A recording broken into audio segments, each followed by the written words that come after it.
नमस्ते दोस्तों। देव्य अपराध क्षमापन स्तोत्र आद्य शंकराचार्य के द्वारा रचित स्तोत्र है। दुर्गा सप्तशती पाठ के बाद ये स्तोत्र जरूर सुनना चाहिए।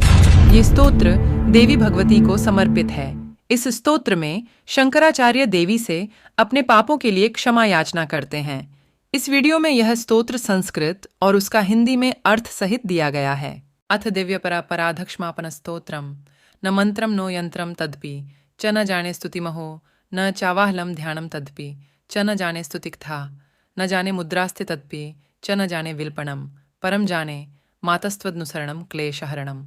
अर्थात, हे माँ, मैं न मंत्र जानता हूँ न यंत्र। अहो, मुझे स्तुति का भी ज्ञान नहीं है, न आवाहन का पता है न ध्यान का। स्तोत्र और कथा की भी जानकारी नहीं है। न तो तुम्हारी मुद्राएं जानता हूँ और न मुझे व्याकुल होकर विलाप करना ही आता है। परंतु एक जानता हूँ, केवल तुम्हारा अनुसरण करना, तुम्हारे पीछे चलना, जो कि सब क्लेशों को, समस्त दुख विपत्तियों को हर लेने वाला है। विधेर ज्ञानेन द्रविण विरहेणालसतया विधेया शक्यत्वात्व चरणयोर्या च्युतिर्भूत तदेतत् कषंतव्यम जननी सकलोद्धारिणी शिवे कुपुत्रो जायेत क्वचिदपि कुमाता न भवति। अर्थात, सबका उद्धार करने वाली कल्याणमारी माता, मैं पूजा की विधि नहीं जानता। मेरे पास धन का भी अभाव है। मैं स्वभाव से भी आलसी हूँ तथा मुझसे ठीक ठीक पूजा का संपादन भी नहीं हो सकता। हे माते, इन सब कारणों से तुम्हारे चरणों की सेवा में जो त्रुटि हो गई है उसे क्षमा करना। क्योंकि माँ कुपुत्र का होना संभव है, किंतु कहीं भी कुमाता नहीं होती। पृथिव्यां पुत्रास्ते जनने बहवः सन्ति सरलाः पूरम तेषां मध्ये विरलतरलोहम तव सुतः मदीयोऽयं त्यागः समुचितमिदं नो तव शिवे कुपुत्रो जायेत क्वचिदपि कुमाता न भवति। माँ, इस पृथ्वी पर तुम्हारे सीधे साधे पुत्र तो बहुत से हैं, किंतु उन सब में मैं ही अत्यंत चपल तुम्हारा बालक हूँ। मेरे जैसा चंचल कोई विरला ही होगा। शिवे, मेरा जो यह त्याग हुआ है, यह तुम्हारे लिए कदापि उचित नहीं है, क्योंकि संसार में कुपुत्र का होना संभव है, किंतु कहीं भी कुमाता नहीं होती। जगन्मात्मातस्तव चरण सेवा न रचिता न वा दत्त देवी द्रविणमपि भूयस्तव मया तथापि त्वं स्नेहं मयि निरुपमं यत् प्रकुरुषे कुपुत्रो जायेत क्वचिदपि कुमाता न भवति। हे जगदम्बे, माता, मैंने तुम्हारे चरणों की सेवा कभी नहीं की। देवी, तुम्हें अधिक धन भी समर्पित नहीं किया। तथापि मुझ जैसे अधम पर जो तुम अनुपम स्नेह करती हो, इसका कारण यही है कि संसार में कुपुत्र पैदा हो सरकता है, परंतु कहीं भी कुमाता नहीं होती। परित्यक्ता देवा विविध विध सेवा कुलतया मया पच्चाशी तेरधिकं पनीते तु वैसी इदानीं चेन्मातस्तव यदि कृपा नापि भविता निरालंबो लंबोदरजननिकम यामि शरणम।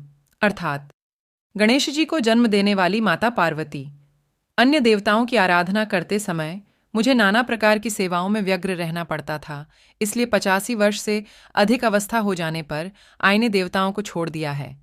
अब उनकी सेवा पूजा मुझसे नहीं हो पाती, अतएव उनसे कुछ भी सहायता मिलने की आशा नहीं है। इस समय यदि तुम्हारी कृपा नहीं होगी तो मैं अवलंबित होकर किसकी शरण में जाऊंगा। श्वपाको जलपाको भवति मधुपाकोपम गिरा निरातंको रड़को विहरति छिंग कोटिकणकेया तवा पर्णे कर्णे विशति मनुवर्णे फलमिदम जनः को जानीते जननी जपनियम जप विधौ। अर्थात, माता अपना, तुम्हारे मंत्र का एक अक्षर भी कान में पड़ जाए तो उसका फल यह होता है कि मूर्ख चांडाल भी मधुपाक के समान मधुर वाणी का उच्चारण करने वाला उत्तम वक्ता हो जाता है। दीन मनुष्य भी करोड़ों स्वर्ण मुद्राओं से संपन्न हो चिरकाल तक निर्भय विहार करता रहता है।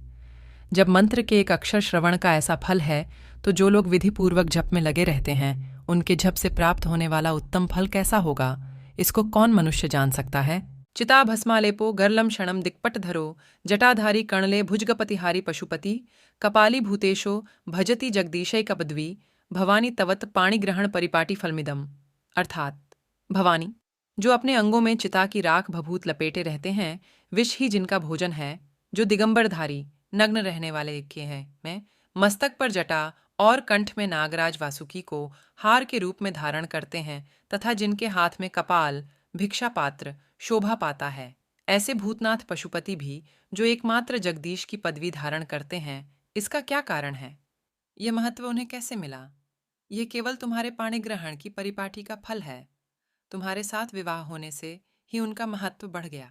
न मोक्ष स्याकाक्षा भव विभव वाज्यापि च न मे न विज्ञानापेक्षा शशिमुखी सुखेच्छापि न पुनः अतस्त्वां संयाचे जननि जन्नम यातु मम वै मुड़ाणी रुद्राणी शिव शिव भवानीति जपतः। अर्थात मुख में चंद्रमा की शोभा धारण करने वाली माँ, मुझे मोक्ष की इच्छा नहीं है, संसार के वैभव की अभिलाषा नहीं है, न विज्ञान की अपेक्षा है, न सुख की आकांक्षा। अतः तुमसे मेरी यही याचना है कि मेरा जन्म मृडाणी, रुद्राणी, शिव, शिव, भवानी इन नामों का जप करते हुए बीते। नाराधिता से विधिना विविधोपचारय कि रुक्ष चिंतन परैन्न कृतम वचोभे श्यामे त्वमेव यदि किच्चन मय्यनाथे धत से कृपा मुचित मम्ब परम तवयो। अर्थात माँ श्यामा, नाना प्रकार की पूजन सामग्रियों से कभी विधिपूर्वक तुम्हारी आराधना मुझसे न हो सकी। सदा कठोर भाव का चिंतन करने वाली मेरी वाणी ने कौन सा अपराध नहीं किया है, फिर भी तुम स्वयं ही प्रयत्न करके मुझे अनाथ पर जो कुछ भी कृपा दृष्टि करती हो माँ, ये तुम्हारे ही योग्य है। तुम्हारे जैसी दयामयी माता ही मेरे जैसे कुपुत्र को भी आश्रय दे सकती है। आपत्सु मग्नः स्मरणं त्वदीयं करोमि दुर्गे करुणानवेशे नैतच्छठत्वं मम भावयथा क्रुधा त्रिशाता जननीं स्मरणति। माता दुर्गे, करुणा सिंधु महेश्वरी, मैं विपत्तियों में फंसकर आज जो तुम्हारा स्मरण करता हूँ, इसे मेरी शठता न मान लेना, क्योंकि भूख प्यास से पीड़ित बालक माता का ही स्मरण करते हैं। जगदम्ब विचित्रमत्र किं परिपूर्णा करुणास्ति चेन्मय अपराध परंपरा परम न ही माता समुपेक्षते सुतम। अर्थात हे जगदम्बे, मुझ पर जो तुम्हारी पूर्ण कृपा बनी हुई है, इसमें आश्चर्य की कौन सी बात है।